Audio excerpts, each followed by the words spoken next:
You can see I've listed our network, Rhizoterra and Audacious in this case. This was the Life Unlimited meeting in Spain at Lleida, in Lleida, Spain. And we were with a group from the University of Lleida, actually discussing soil health and what is regenerative, and having a very traditional Catalonian meal of snails. And they were actually really delicious. And then, so soil management determines the nutritional value of our food. I know there's a lot of, I guess, intuitive information about there. Like intuitively, we all know that this is true, but we're still struggling to find the real data that supports it. And I'll give you some of that as we go forward. But Gaia teaches us that the Gaia hypothesis teaches us that everything is connected, and that soil biology, including plant roots, really connects us all. And so as we go through, I just want everybody to sort of keep that in mind as we go through. Potatoes. So you can see this is in Switzerland. No mulch on one side, mulched with mustard on the other side. And you can see the runoff happening.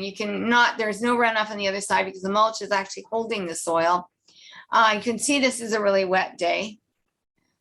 And I guess what I really wanted to say about that is that we actually do, firstly, we need to actually cover the soil and remove or totally get rid of any kind of soil erosion. Because as soon as we start losing our soil, we lose our capacity for any kind of soil health. Because what runs off first? It's the light stuff. It's not the sand and the rocks and things.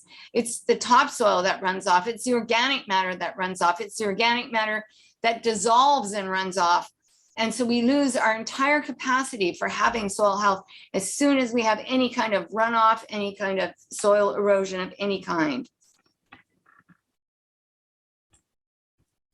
And if you build it, it can come in. This is really looking after, you're seeding your crop directly into a green cover crop. It seeds so much better. You're not hairpinning, you're not doing anything of that. It's just going straight into this green crop.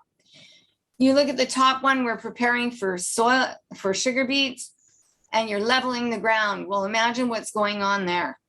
Imagine what's happening to that soil. You can see it blowing. You can see how dry it is. I mean, it's just a total loss.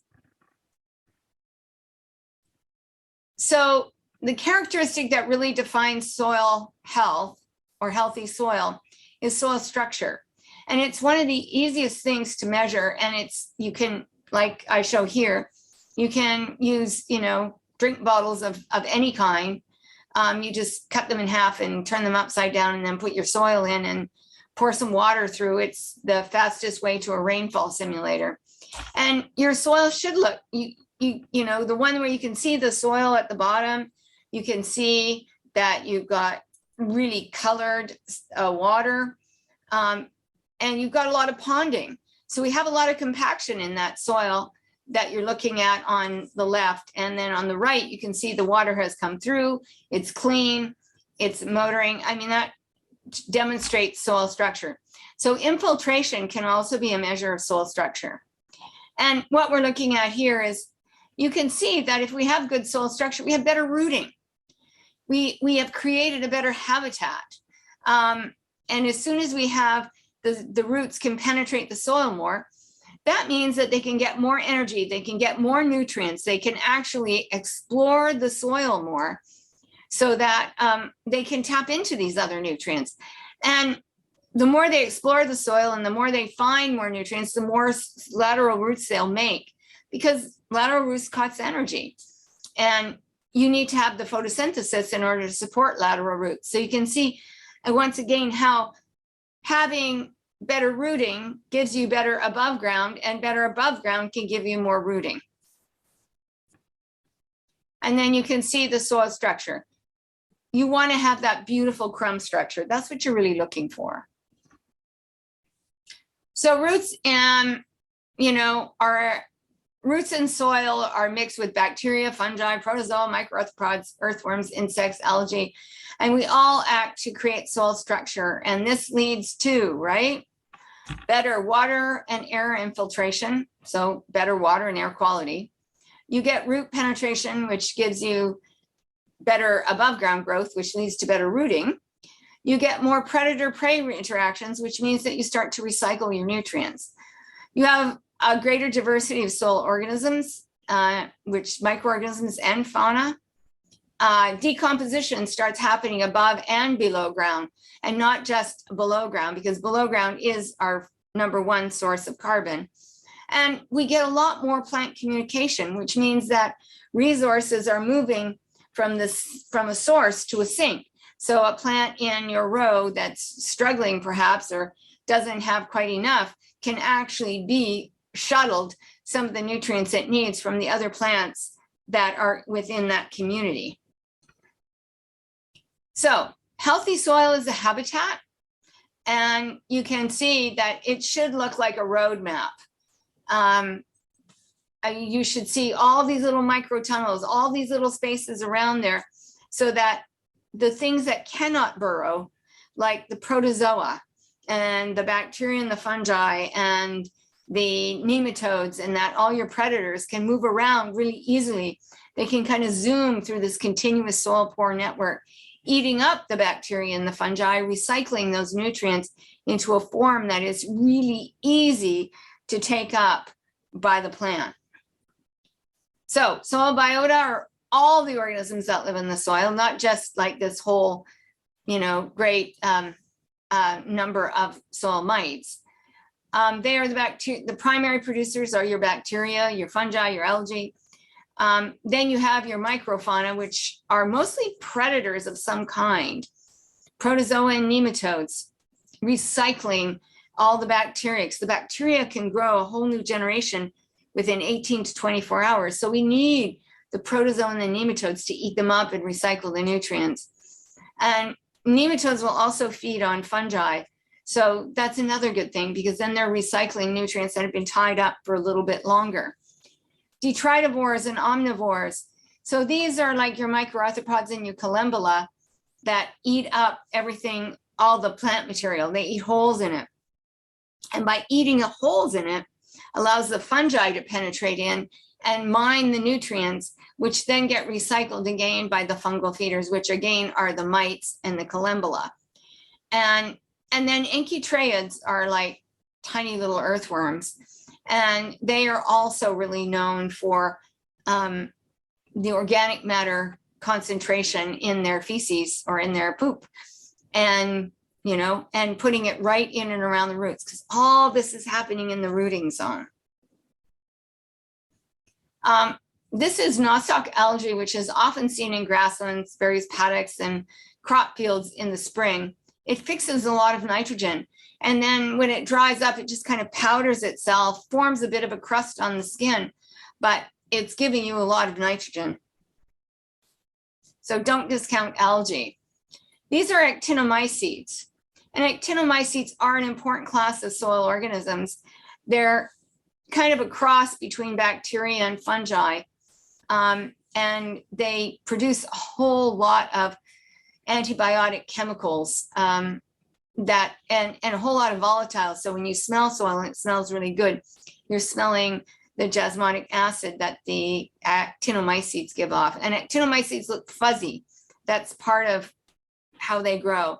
And that would have been organic matter there, like a real concentration of organic matter. And you can see that there actually was like a root in here, or some kind of organic matter, and they'd be feeding off of that. And the whole thing about it is that as things grow through this soil, they get a lot of benefit from it. They can actually get healed if they have an infection. They're also creating more organic matter, and they're really good for the soil, just generally. Resistant soil organic matter is the stuff that doesn't break down very easily. So it's the stuff like corn stover and the stuff that you see, like the really woody residues that you'll see later on, like sunflower stalks are an excellent example of that. I mean, the reason that they plowed them under was to allow more access to a lot of the to breakdown of those residues. But in doing that, they really destroyed the habitat. And I mean, it's a hard call, right? Because you want that organic matter to break down, but at the same time, then you open yourself to soil erosion. So if you're going to do tillage, you really need to make sure that you keep the soil covered. But you'll see this, if you break clods, if you start breaking up clods of soil, you'll actually see actinomycetes. And usually they occur in a great big patch. So if you looked at this, it would be very powdery looking, not sort of like soft root hairs stuff, like hairy, but actually powdery. And if you touched it, it would be powdery. Somebody once told me that this was I was looking at mycorrhizal fungi too, which you can't see. They're completely you can't see them in the soil. You have to actually bait them out, or you would have to dye them somehow. Okay, nematodes, and then of course these nematodes can actually be preyed on by fungi. So this is a snare fungus that's actually feeding on a nematode. So there's a lot going on in there, and everybody has to eat, and everybody has to eat a really good diet. A diet that has enough protein, so you can get nitrogen and sulfur, and you also need to have the photosynthate or the carbon in order to do that, in order to use that. So once again, that whole connectedness idea. And then, you know, these gorgeous pictures. On the left, you have an orobatid mite.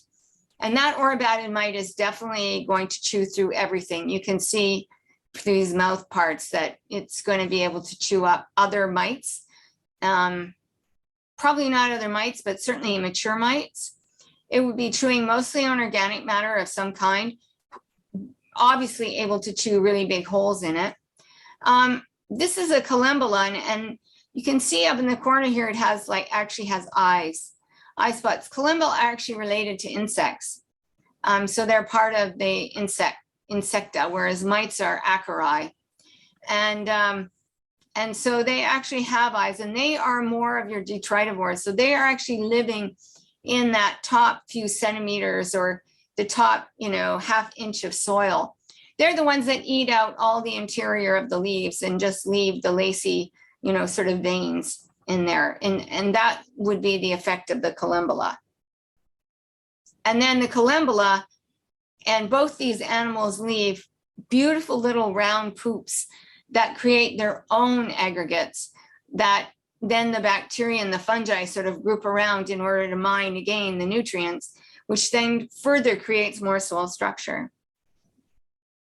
And then I wanted to show you sort of all of the different groups. So we have egg cases or cocoons here, and then we have an enchytraeid in the middle, which, as you can see, is actually very similar to an earthworm, just on a more micro size.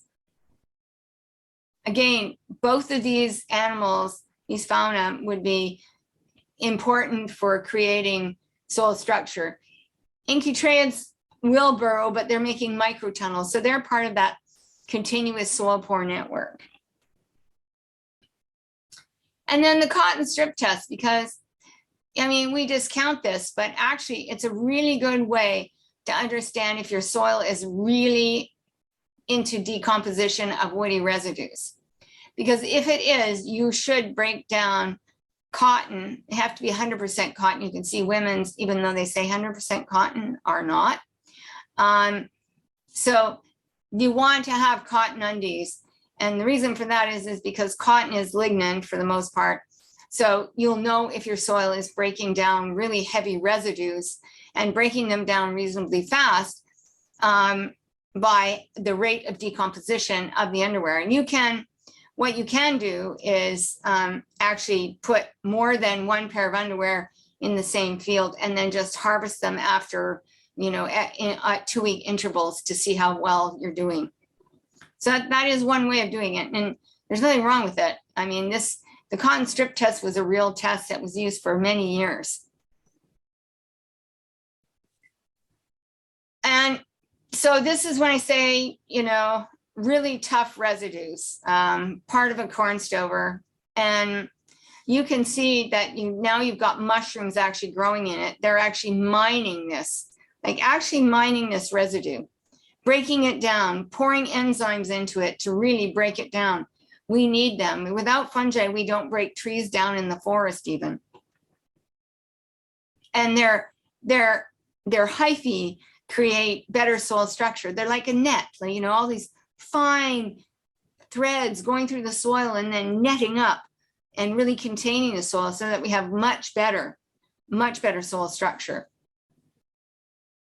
So I put this in, there's a couple of reasons. You can see this is on the right hand, you see a faba bean root, and you can see faba beans actually produce a lot of nitrogen, tons of nitrogen.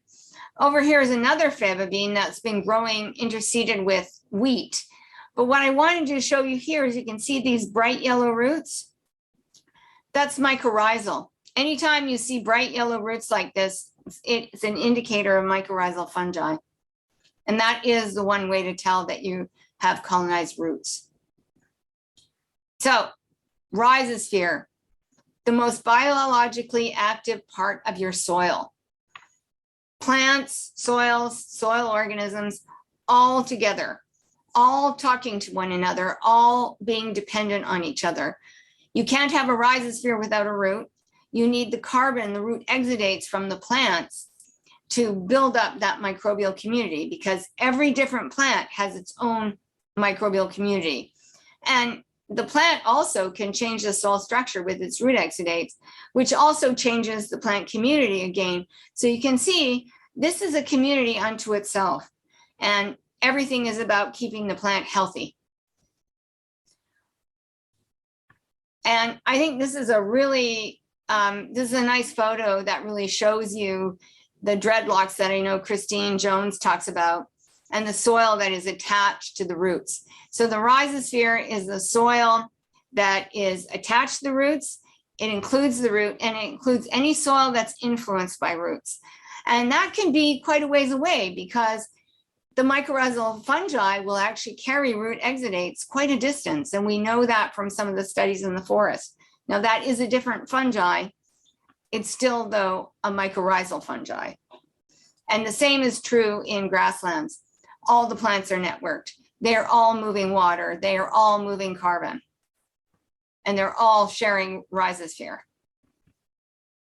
So rhizodeposition is just another word for root exudates. So the root exudates are definitely going out into the soil. Symbiosis, symbionts are moving into the root area, and they will be associated with plant growth promoting substances. Nutrients move in and out.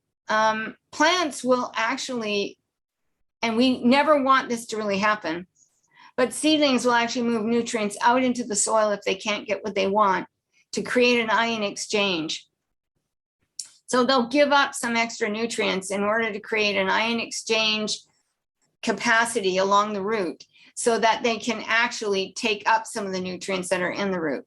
And they'll do it with water as well. They'll move water in and out depending on what nutrients they want. And if they want some things that would be more water soluble, then they might give up some water in order to create a better surface contact with the soil, so that they can take up nutrients. And of course, there are pathogens and other bacteria that are trying to slow root growth down so they can get on, and that they can actually parasitize the root. So you always want to keep an environment where we have growth promoting substances taking over or really predominating in the rhizosphere. Plant species differ in their abilities to acquire nutrients, and they all may have a different strategy. For example, lupins and as well as buckwheat actually exude a lot of acids, mild acids, that actually will mobilize phosphorus and mobilize calcium. Siderophores will chelate and bind iron and zinc and manganese and the other metals. So they'll actually change the pH and bind them, and then keep them really close to the root so that they can be used by the plant. Mycorrhizas or other symbionts like nitrogen-fixing bacteria will be included in there. And ideally, you want a combination of all of them, but they'll all be different, right? Because like alfalfa has a different nitrogen fixing bacteria associated with it than soybeans. So the rhizosphere is more specific than most people think. It's not just sort of like, oh, plant goes in there and just, takes what it can get.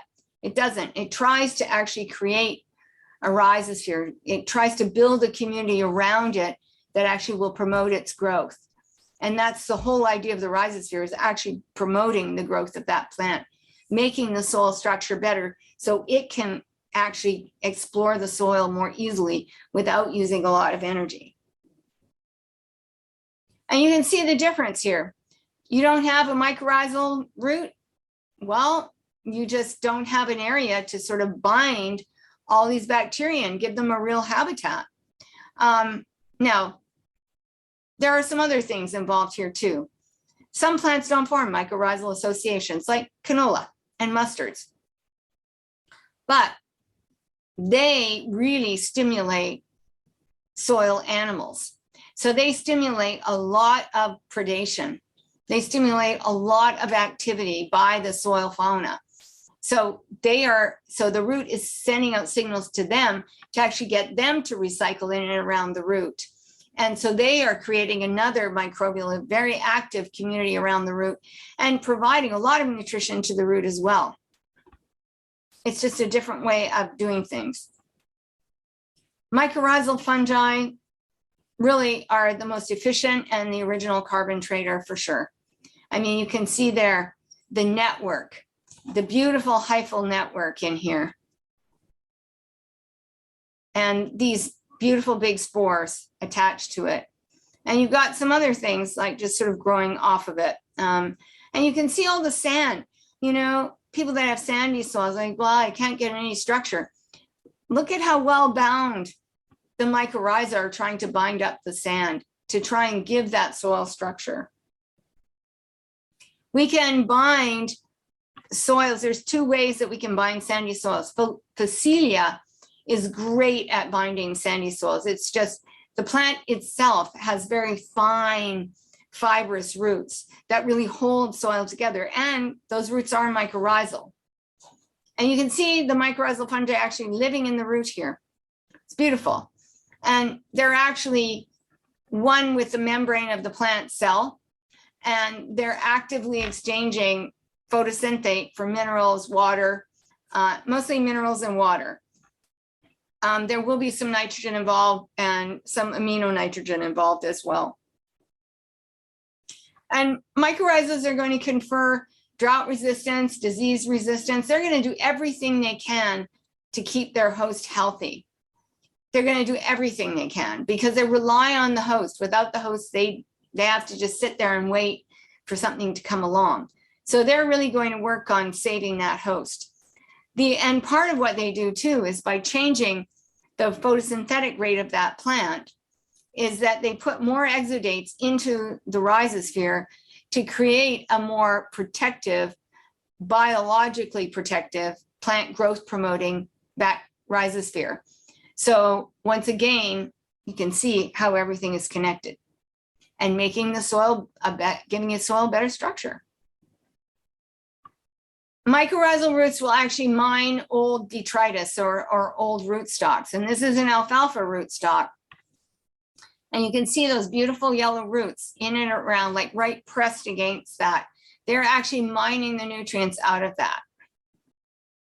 Mycorrhiza are really important for mining zinc, iron, copper, manganese, all these essential trace elements, cobalt. All of them are associated with mycorrhizal fungi. Plants take up nutrients more effectively and efficiently when they're grown in a healthy soil. We take up nutrients more effectively and efficiently when they are managed through our gut microbiome.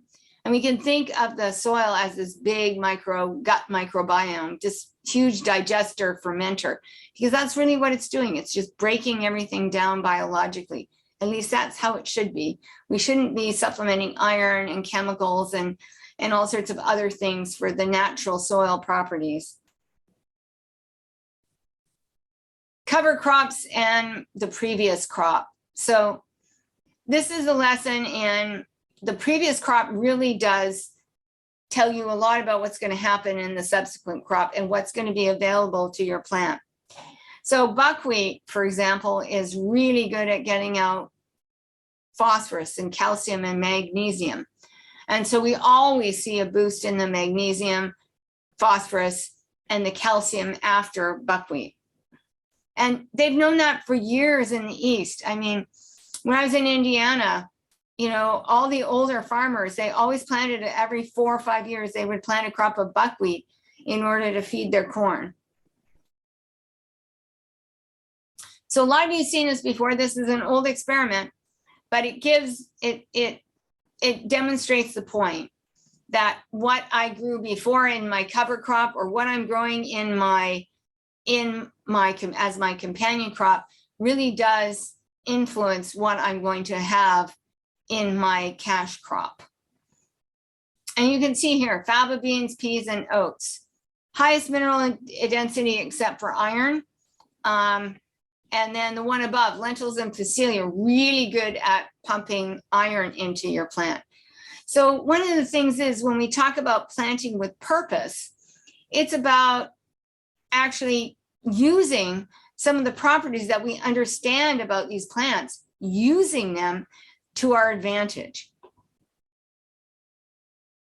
This is a table showing the micronutrient deficiency in the United States. And you can see that, weirdly enough, people are deficient in potassium, vitamin D, which they could get from outside, which tells you a lot about lifestyle. Vitamin E, fairly easy to get from fruits and vegetables. Vitamin K, leafy greens. Magnesium, that's an interesting one, because magnesium is so important for heart rhythm and for your muscles, and the same with calcium, and yet you can see that we have deficiencies.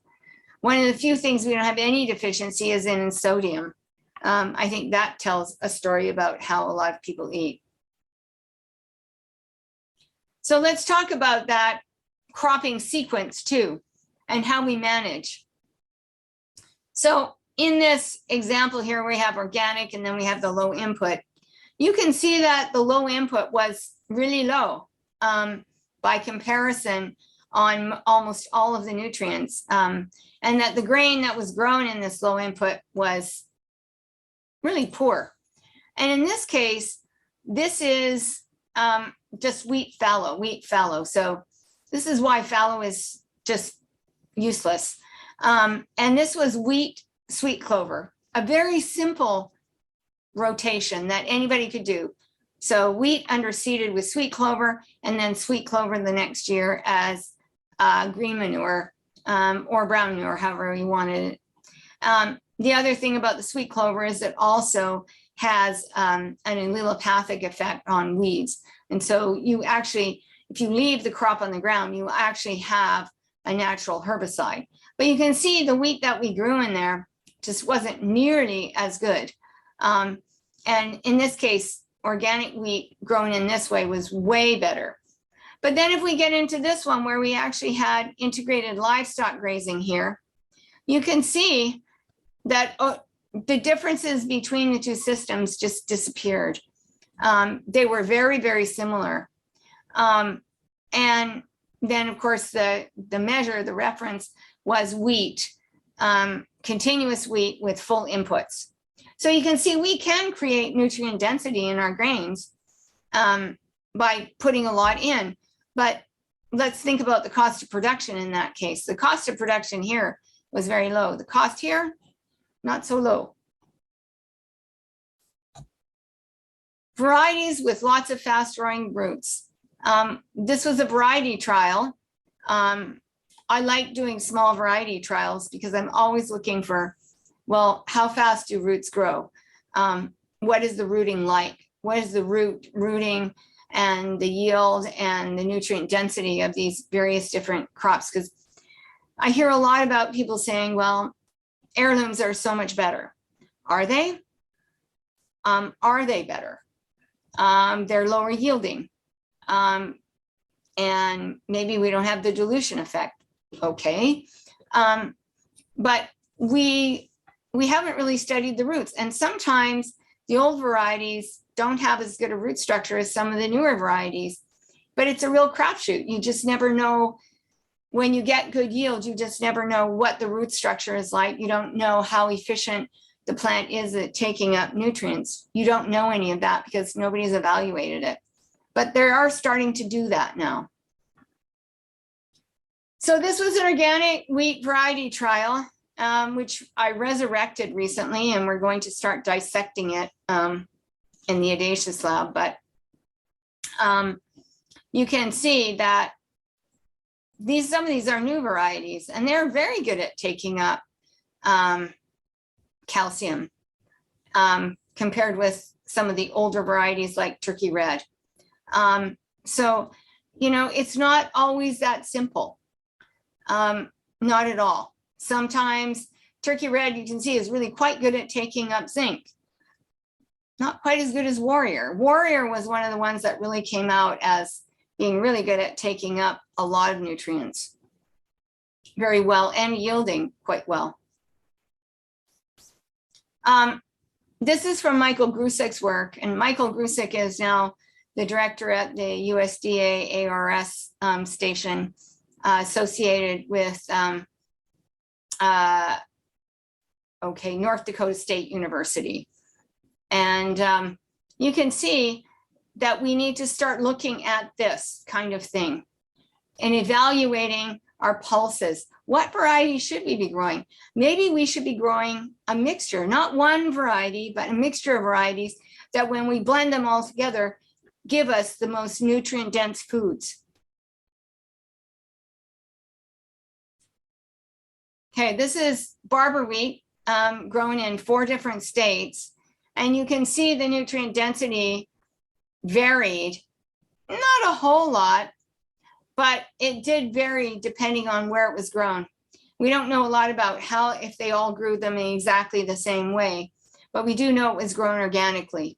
But that's about all we know in this case. And that's why when I put up these kinds of comparisons, it's like we have to take them with a grain of salt because we don't always know exactly how they were grown. And that's why it's going to be really important that we do curated experiments with particular producers that are willing to put in the effort to help do some of these studies. And, in 2000, we were even talking, Barbara Schneemann was actually talking about how we don't have food scarcity, but we need to use the food to promote health and disease and prevent disease. And yet we're still struggling 20 years later, we're still trying to figure this out. This is the new company that I'm a co-founder in. And we decided to take that whole idea on. And we are looking at how these systems are all related and trying to understand how soil health is actually related to nutrient density and actually demonstrate this as we work forward in our company. Intersection of climate change and nutrition. These little black beauties out in Kansas, breeding for your climate conditions, breeding small, dumpy little cows that are drought tolerant, that are disease tolerant, that are fly tolerant, that love being in their dry climate, that are the most efficient at it. These are the kinds of animals that we need to be breeding, because we know that when we start doing this, when they start eating multi-species pastures, and what we know from the literature, that we don't produce as much methane and that we don't have a climate change problem in the same way that everybody thinks. So it's not, once again, there's this connectivity, and we don't want to be just pointing the finger at one thing. If cattle eat a diversity of species, they don't produce as much methane because they use all of their stomachs. If they're just eating grain, they only use 2 really of their 4 stomachs. And that produces a lot of methane. So yeah, it's like saying that we're all the same. We're not. And there are people doing really great regenerative things. In this case, this is these are the lording cattle. Differentiating grass-fed. So one of the things we started looking at was, well, how do we? Is there a way to differentiate grass-fed? This is what we call a volatile profile. So this is looking at the volatile aldehydes and alcohols that actually define taste and smell. And you can see that the grass-fed Angus ribeye has a lot more smell, taste components in it by comparison to the certified Angus steak. And that we are seeing this repeatedly. And if you look these up, it's called Good Sense.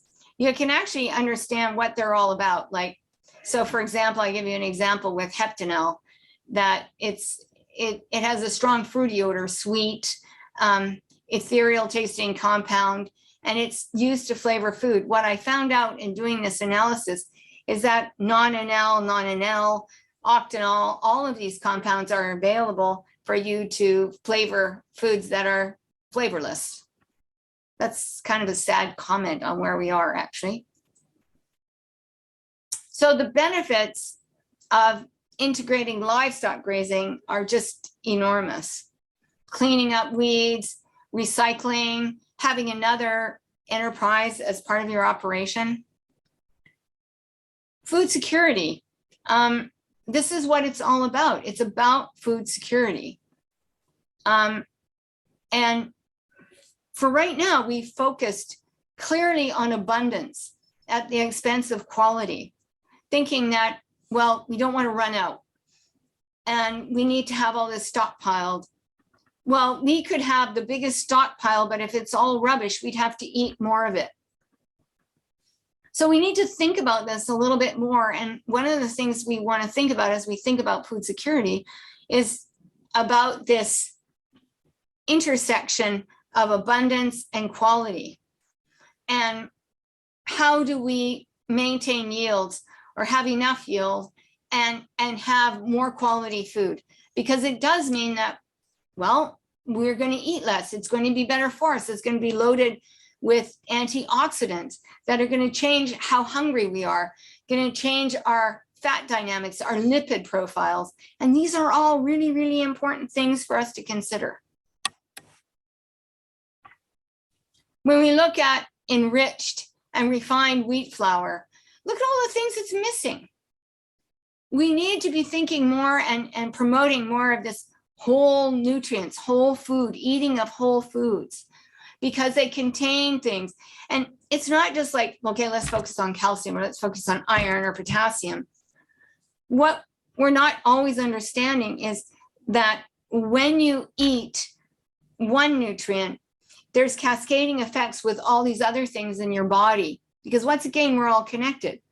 And so that could stimulate all sorts of activity of your lipases, so how you break down fats, how you use fat for energy.